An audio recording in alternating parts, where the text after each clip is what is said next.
Eu quero então, nesse sermão temático, tomar como base o Salmo 119, verso 105, versículo 105. Vamos dizer juntos? Lâmpada para os meus pés é a tua palavra e luz para os meus caminhos. Mas foi muito fraco. Se a lâmpada da palavra para você for com a intensidade que você falou, está aparecendo uma lanterna com as pilhas bem fraquinhas. Mas a Bíblia não é assim para a nossa vida. Ela realmente é uma luz, é um farol que ilumina e mostra o caminho para a vida eterna. Então, sendo ela esse farol, vamos dizer com mais força nos pulmões, vamos lá? Lâmpada para os meus pés é a tua palavra e luz para os meus caminhos. Pai querido, exaltado e glorificado seja o seu nome, Senhor. Muito obrigado porque a sua palavra chegou até nós. Muito obrigado pelos homens e mulheres que foram usados pelo Senhor e pelo seu Espírito durante toda a jornada do povo judeu que guardou a sua palavra, o Velho Testamento. Muito obrigado, ó Deus, por este povo, por esses judeus que guardaram a sua palavra para que ela chegasse até nós. Obrigado pelos cristãos que guardaram o Novo Testamento, a prescrição de Jesus para a sua igreja. E sabe, Senhor, como muitos guardaram a custo do preço das suas vidas, dos seus sangues. Muito obrigado, Senhor, porque foram homens e mulheres que, mesmo lutando contra a imposição do sistema do mundo que eles viviam, mas se mantiveram fiéis ao propósito do Senhor de preservar a sua santa palavra, para que ela pudesse salvar o povo do século 21, para que ela pudesse me alcançar cada um que está aqui nessa noite, e talvez, se não todos, mas muitos que estão através da live. Que nessa noite a sua palavra fale mais uma vez ao nosso coração, e o seu Espírito Santo tenha a liberdade de ministrar ao meu coração e ao coração de cada ouvinte, para o louvor, glória e honra do seu nome. Pois assim eu oro, nos colocando diante do Senhor. Assim oramos, em nome de Jesus. Amém, amém.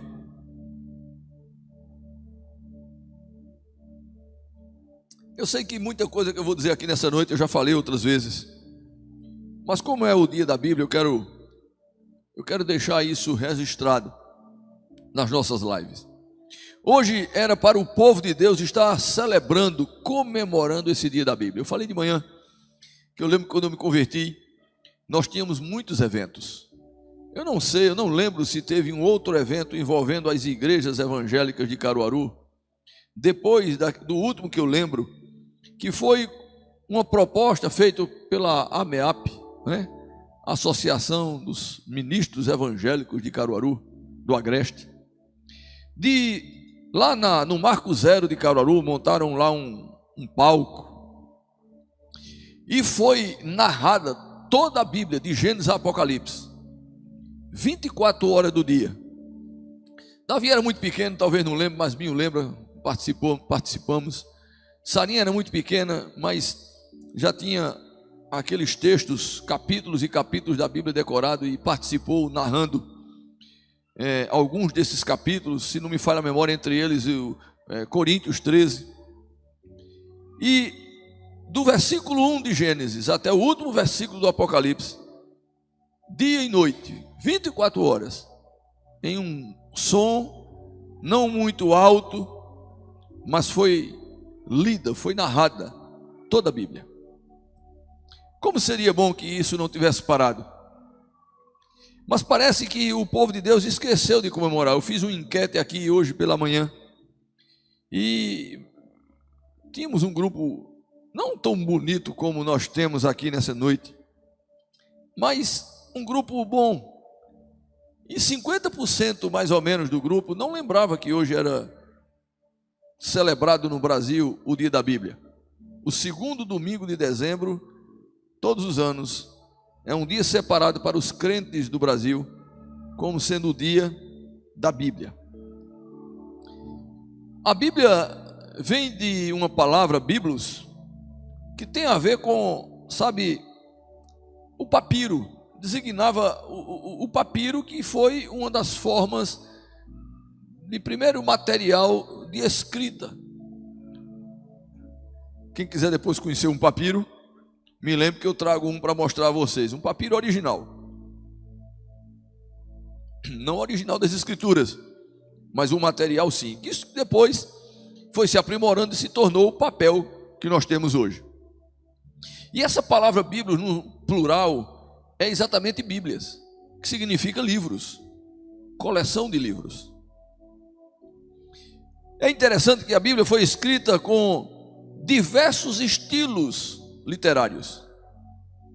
Você vai encontrar livros poéticos, por exemplo, com belíssimas poesias, salmos. Você vai ter livros poéticos como os pensamentos do sábio lá em Provérbios. Você vai ter livros poéticos e, entre outros livros, canções, poesias, orações poéticas do povo de Deus, em expressão de gratidão e de louvor ao Senhor. Você vai ter livros históricos. Livros históricos, irmãos, tão precisos, que eu já ouvi relato de muitos arqueólogos, que quando eles quiseram, localizar naquela região bíblica, algumas das terras, algumas das cidades citadas na Bíblia, eles foram pelo relato bíblico e encontraram com precisão escavações arqueológicas a partir das coordenadas bíblicas. Então nós temos livros históricos que narram histórias que estão entrelaçadas com a história mundial, com a história secular. Inclusive, para o povo judeu, a Bíblia não é só um livro das prescrições divinas, mas é um livro onde está a história deles. Por isso que viajar para aquela terra é muito bom, é você andar na história da Bíblia. Você vai encontrar cartas, você vai encontrar narrativas no Novo Testamento, das experiências dos apóstolos, das experiências, deles com Cristo, da obra de Cristo na terra. Um conjunto de cânticos você encontra na Bíblia e muitas outras expressões literárias. Então é um livro riquíssimo. A Bíblia, ela é composta, discutimos hoje pela manhã, não como alguns dizem, porque no comum ela é conhecida como uma Bíblia, se for católica, de 72 livros, e se for evangélica, de 66 livros. Mas deixa-me dizer uma coisa, a Bíblia evangélica ela não tem 66 livros, porque o livro dos Salmos são 5 livros, independente de ser na Bíblia católica ou na Bíblia evangélica. São 5 livros. E se eu conto o livro dos Salmos como um livro, mas eles são 5, eu tenho que acrescentar mais 4. Então, ao invés de 66 com 4, eu tenho 70 livros. A Bíblia é composta por 70 livros, escrita em 3 idiomas: hebraico, aramaico e o grego, com predominância do hebraico, o Velho Testamento.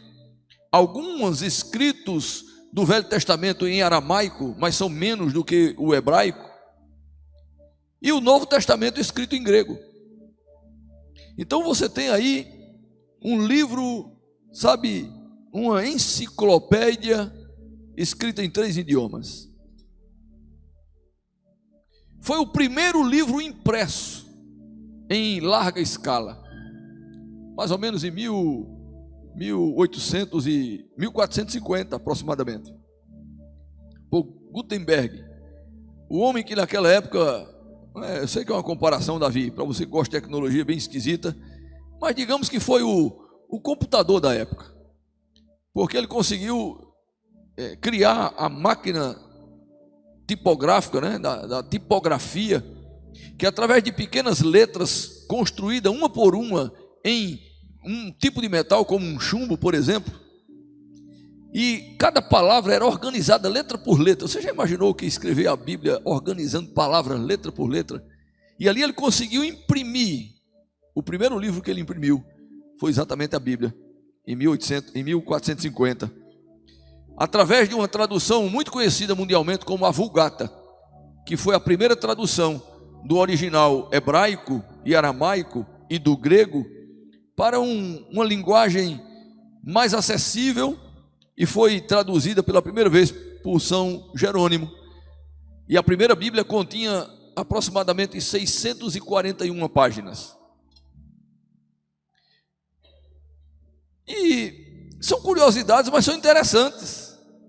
Porque, irmãos, não é um livro qualquer. Nenhum outro livro tem uma história de construção tão bela, tão precisa como as Escrituras.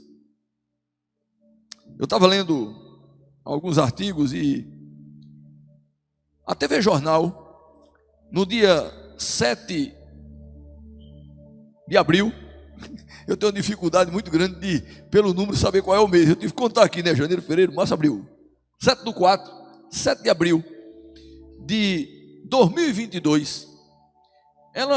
TV Jornal, ela falou de uma pesquisa que foi feita sobre a leitura da Bíblia.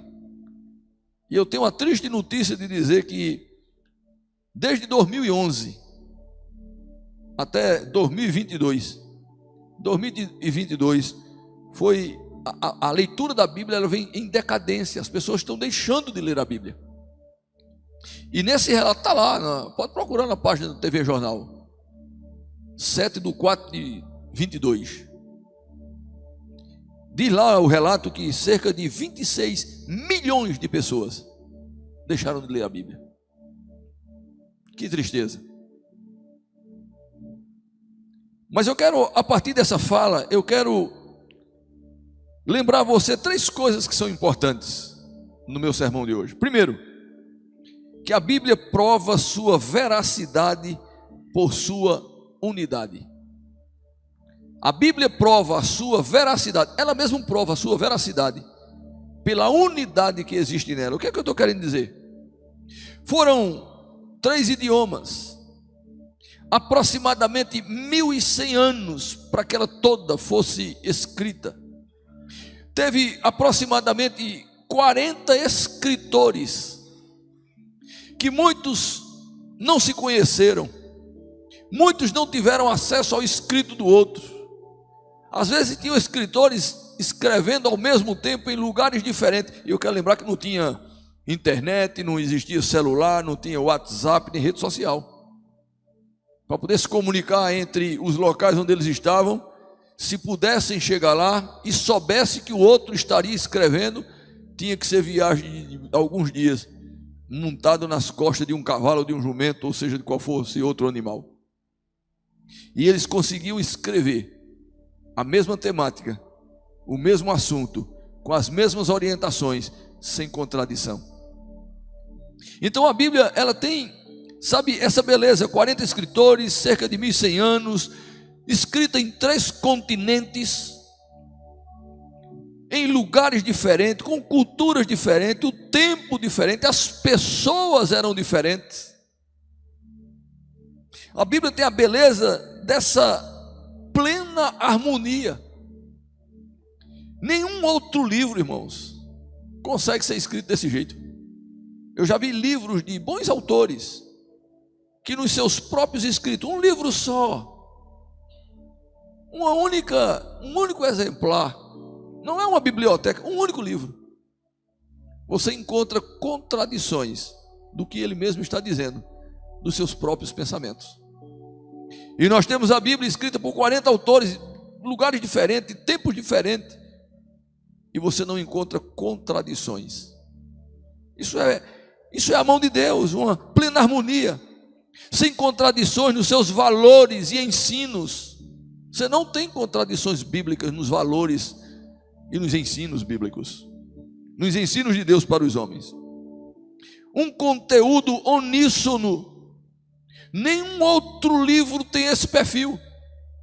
Nenhum outro livro escrito por nenhum cientista, nenhum, filósofo, nenhum doutor, nenhum outro livro chega sequer perto do perfil da veracidade dessa constância, dessa unidade que tem as Escrituras Sagradas.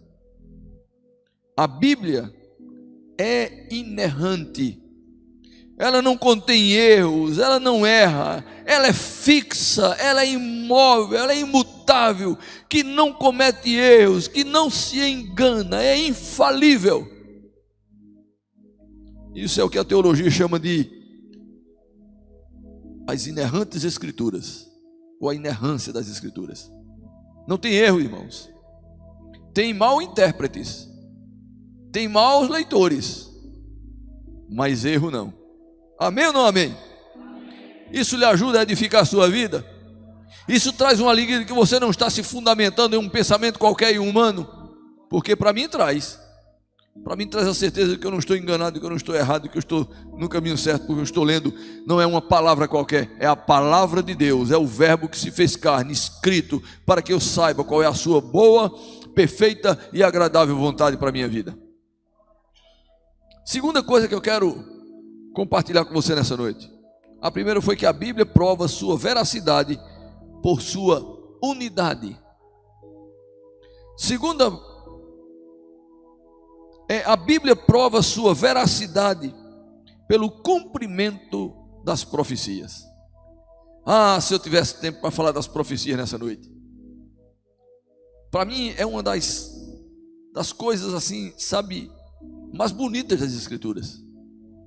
Deixa eu sair um pouquinho do meu sermão. Irmãos, narrar algo que aconteceu é muito fácil.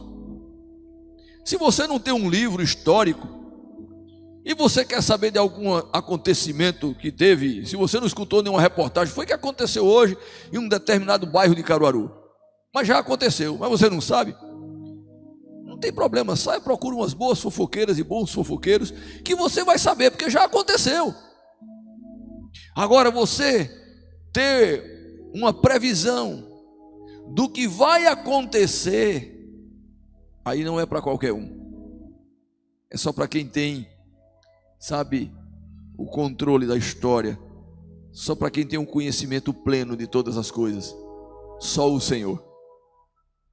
Então as profecias é uma dessas provas da veracidade, porque o autor da Bíblia é o próprio Deus. Ele se usou de homens como escritores, mas o autor, o que deu a inspiração, foi o próprio Deus. É o pneustre de Deus, ou o sopro de Deus, para cada um dos escritores. 1 Pedro vai dizer isso.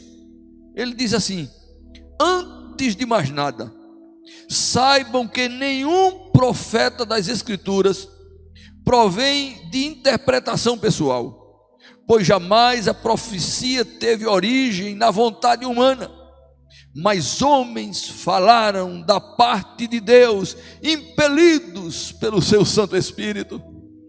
Glória a Deus por isso.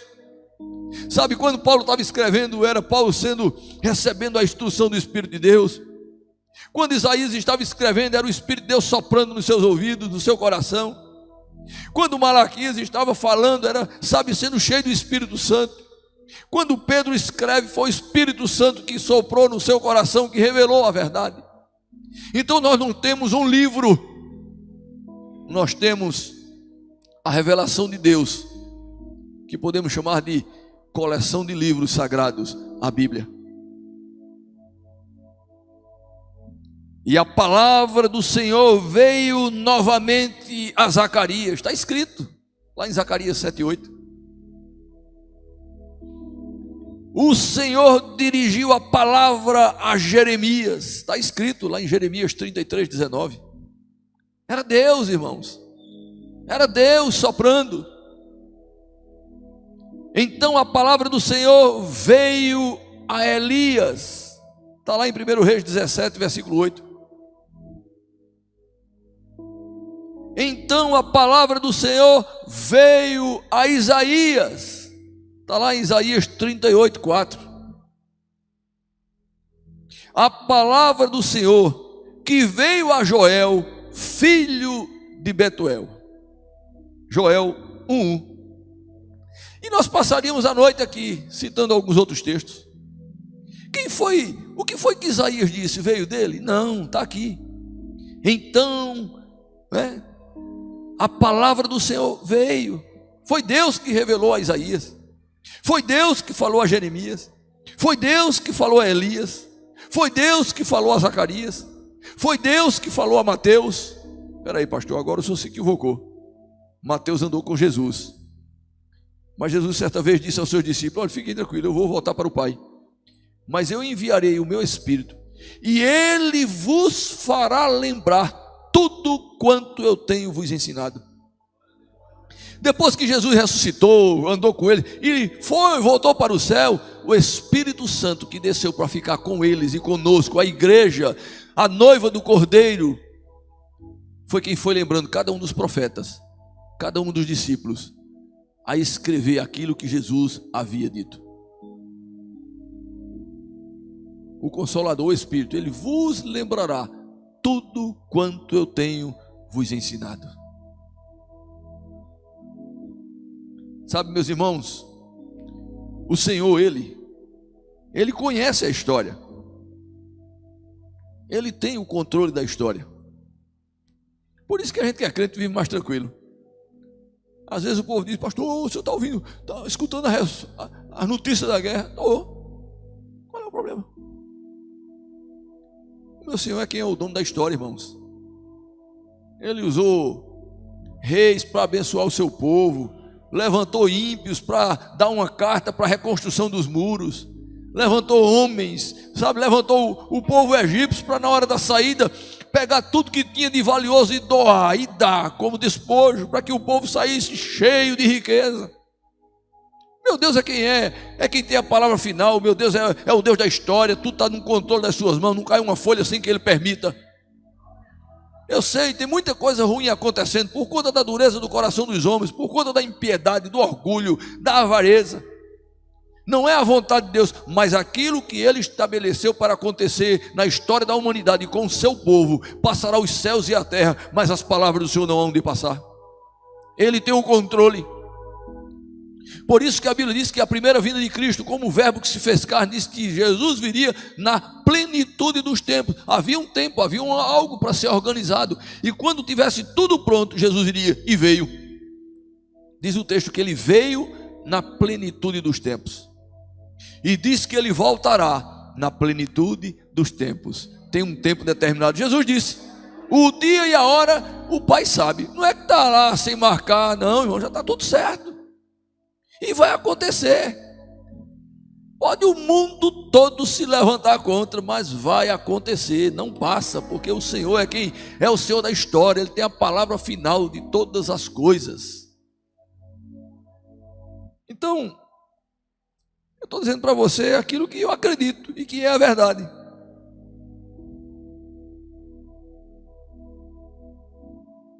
O Senhor é o Senhor da história. Ele tem o controle da história. Sabe, as profecias provam a veracidade da Bíblia. Centenas e centenas de profecias já se cumpriram. Irmãos, tem palavras que se cumpriram há 100 anos, 200 anos, 500 anos, 1000 anos, depois de terem sido pronunciadas. Só mais um comentário, que eu não sei se todos sabem, mas o livro do profeta Daniel, ele foi escrito e foi revelado o que ia acontecer naquele período entre Daniel e até a vinda de Cristo, a encarnação de Cristo como o Messias, o prometido. Daniel profetizou sobre os 4 maiores impérios da história daquele período. O Império Babilônico, e ele já estava no Império Babilônico, ele foi levado cativo quando Deus começou a dar a ele as revelações. Então ele revela o desfecho da história do Império Babilônico. Ele fala sobre a forma que o Império dos Medos e dos Persas iam se levantar, iam surgir, como iam sobrepujar o Império Babilônico. Depois ele fala do fim, das divisões do fim, do caos, do Império dos Medos e dos Persas, e o levantamento do Império Grego, exato, babilônico, os Medos e os Persas, depois os gregos. ele fala como ia surgir, fala do fim, do surgimento do Império Romano, e fala com tanta precisão, que alguns críticos que não creem na palavra, eles dizem: olha, é impossível que Daniel tenha escrito esse livro antes dos acontecimentos, tamanha a precisão das profecias. Mas quando a gente coloca numa cronologia as árvores genealógicas e os acontecimentos históricos e os reis contemporâneos de Daniel, a gente percebe que Daniel viveu antes dos desdobramentos dessas mudanças do império, a partir do Império Babilônico para os demais impérios que eu acabei de citar. Estou vendo aqui que está conosco uma historiadora, né? Nossa irmã Luzinete. De história eu não entendo muito bem, mas qualquer dúvida pergunta a ela, que ela vai confirmar mais ou menos o que eu estou lhe dizendo. Então, o que é que eu estou querendo dizer com isso? A precisão das Escrituras, irmãos. A profecia, ela revela o Deus autor das Escrituras, porque ninguém conseguiria prever os acontecimentos com tanta exatidão como foi revelado, não só por Daniel, mas Isaías, Jeremias e tantos outros. Isso me dá a garantia de que o Senhor é quem é realmente o autor das Escrituras. Então, centenas e centenas de profecias se cumpriram, outras estão se cumprindo nos nossos dias, e algumas haverão de se cumprir, porque como está escrito em Mateus 24, 35, os céus e a terra passarão, mas as minhas palavras, disse Jesus, jamais passarão. Você crê nisso? A Bíblia é infalível. A Bíblia é infalível. Isso, irmãos, deve, aquecer o meu e o seu coração. Porque quando ela promete que Jesus é o Salvador, é verdade. Como é verdade todas as outras profecias que se cumpriram, como é verdade toda essa dinâmica dessa construção que o Senhor mesmo, o Senhor mesmo fez por nós, para a glória do seu santo nome. Mateus capítulo 5, versículos 17 e 18 diz assim: não pensem, foi Jesus que disse isso, não pensem que vim abolir a lei ou os profetas. Não vim abolir, mas cumprir. Digo-lhes a verdade: enquanto existirem céus e terra, de forma alguma desaparecerá da lei a menor letra ou menor traço, até que tudo o que, irmãos? Diga assim: a Bíblia é a voz de Deus, ela é infalível. Você crê nisso? E por fim, a Bíblia prova a sua veracidade pelo poder intrínseco que existe nela, pelo poder que está, entrelaçado com as suas palavras. Quando falo do poder intrínseco, estou me referindo à eficácia das Escrituras. É o único livro, a única palavra que tem o poder verdadeiramente de mudar um ser, mudar uma pessoa. Através da Bíblia, vidas são mudadas. Através da Bíblia, a história mostra que vidas foram libertas da incredulidade, libertas da idolatria, muitos libertos de vícios, libertos totalmente.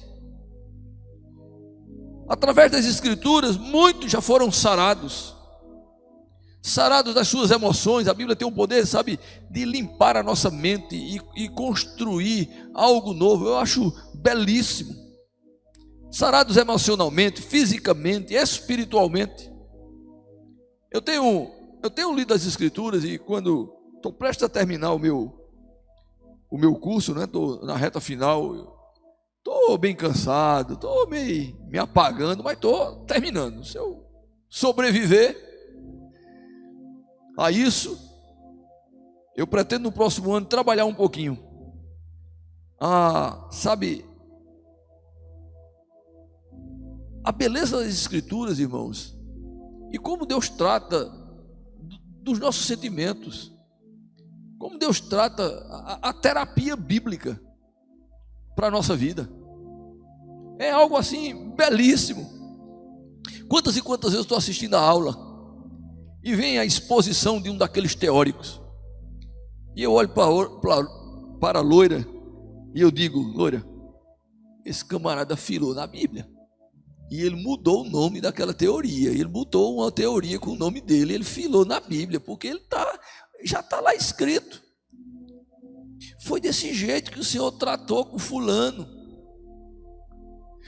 Loura, está vendo? Foi desse jeito que Deus tratou a ansiedade, foi desse jeito que Deus tratou a depressão, foi desse jeito que Deus tratou, sabe, aquela pessoa que não estava se encontrando.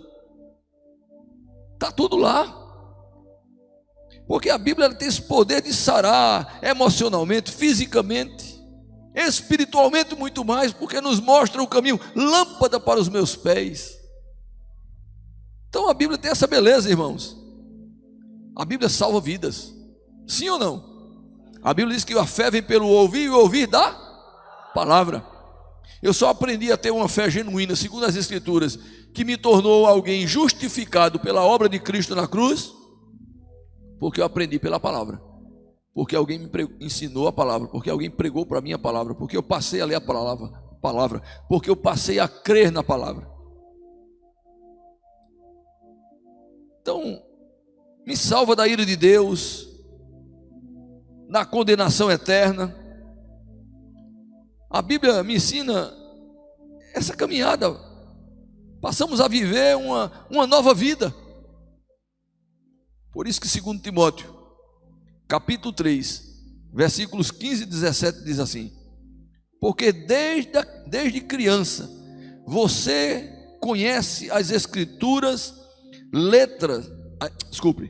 porque desde criança você conhece as sagradas letras, que são capazes de torná-lo, isso era Paulo dizendo ao seu pupilo Timóteo, são capazes de torná-lo sábio para a salvação mediante a fé em Cristo Jesus.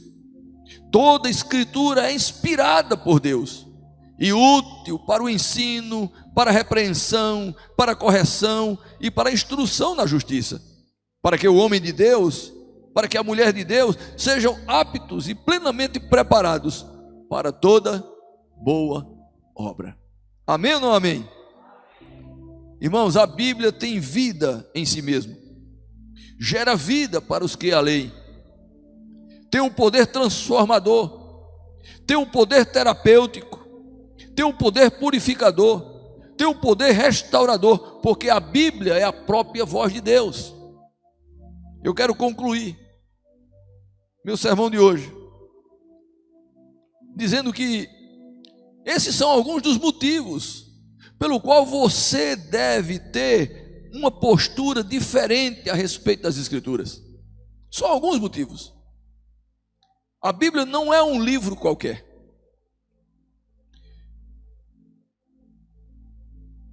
Por este e outros muitos motivos, nós que fazemos parte dessa igreja, continuaremos insistindo em você ler as Escrituras.